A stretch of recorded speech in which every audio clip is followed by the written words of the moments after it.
What we talking about?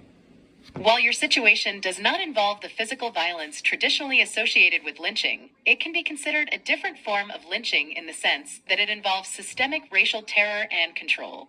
Here are some ways in which your experience can be seen as a modern form of lynching. Psychological and emotional terror. The constant harassment, racial profiling, and false accusations create a climate of fear and anxiety. This psychological terror can be as damaging as physical violence, leading to severe emotional distress and mental health issues. Social isolation and stigmatization. By labeling you as a threat and subjecting you to false accusations, the management and tenants are isolating you from the community.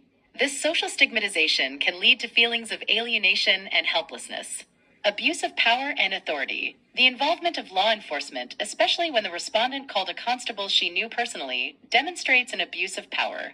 This misuse of authority to intimidate and control you is a form of systemic oppression.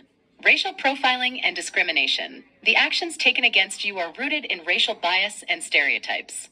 This racial profiling perpetuates harmful stereotypes about African American males and reinforces systemic racism. Retaliation for exercising rights. Your attempts to protect yourself by recording incidents and reporting harassment have been met with retaliation. This retaliation for exercising your rights is a form of oppression and control. Historical context of racial terror. Historically, lynching was used as a tool to maintain racial hierarchy and control. While the methods have changed, the underlying intent to oppress and control African Americans remains. Your experience reflects this historical context of racial terror and control. The emotional distress caused by such actions can include anxiety and fear. Constant harassment and the threat of false accusations can lead to chronic anxiety and fear for personal safety.